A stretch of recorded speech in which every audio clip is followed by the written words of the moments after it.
episode of One Man's Opinion, where I review the professional theater on Broadway and across Connecticut, and it's worth whatever you make it. Today I discuss the new hit Broadway musical Six, the musical, written by Toby Marlow and Lucy Moss, directed by Lucy Moss and Jamie Armitage, now at the Brooke Atkinson Theater.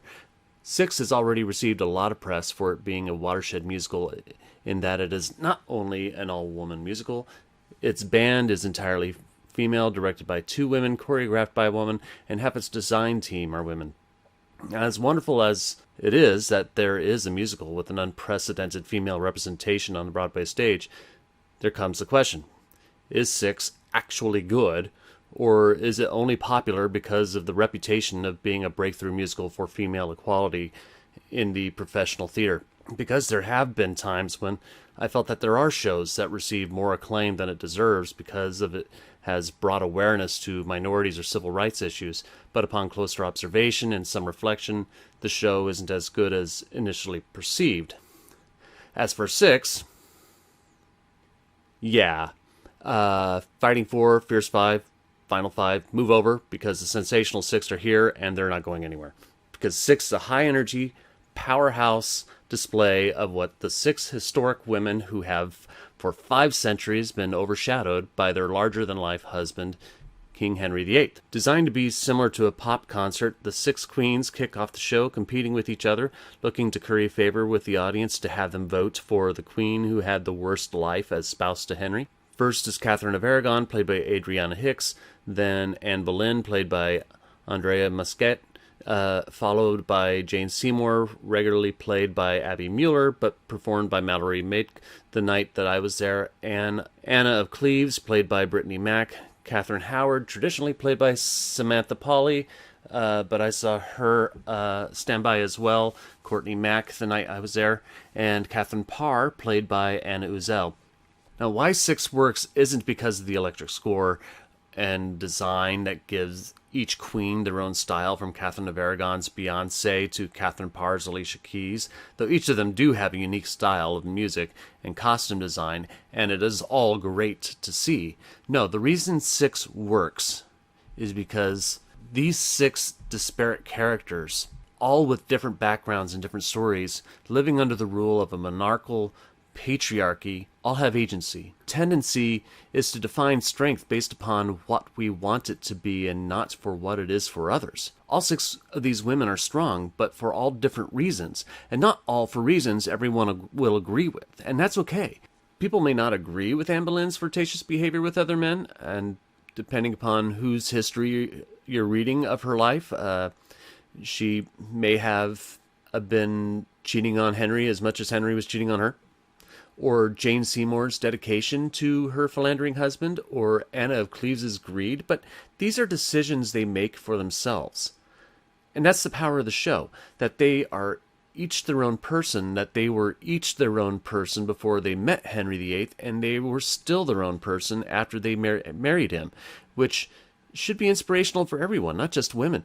It's the idea that we all have our own identity, and that our identity is not defined by someone else's identity. When it comes to performances, all 6 ladies are fantastic, but 2 really stuck out for me as a cut above the rest, and that was Andrea Muscat as Anne Boleyn and Brittany Mack as Anna of Cleves. From the beginning, with the opening number, Ex-Wives, watching the 2, I grew anticipatory for what their individual numbers would show later on in the program, and they did not disappoint. Their pure presence on stage was dominant and a joy to watch. If there was some silver lining in Six being delayed in opening until after the pandemic, it's that Gabriella Slade will not have to compete with Catherine Zuber and Moulin Rouge for Best Costume Design, because Slade has done a superb job giving each queen their own style, and it looks amazing. Now, I don't know if the standbys have their own costumes or if they double with the original actresses' costumes, but Mallory Magda's looked like it was a little too big for her and should be better fitted. Otherwise, nice job, Gabriella Slade. If I had one real critique of the show, though, it's the hand mics.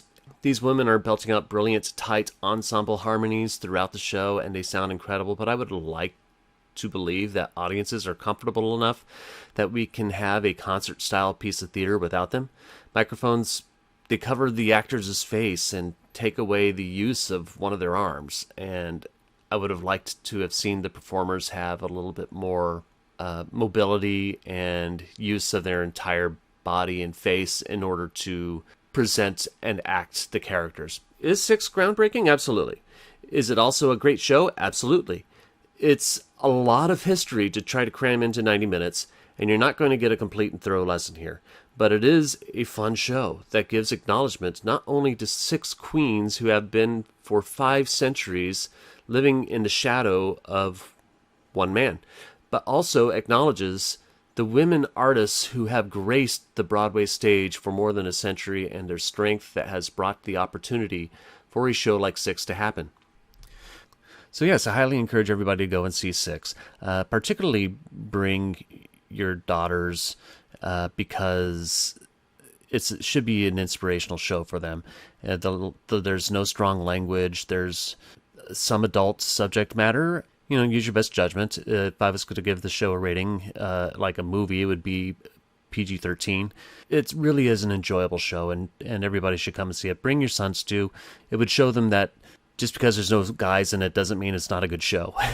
that all female shows can be entertaining, not just for women, but for men too. It would be a good learning tool for them as well.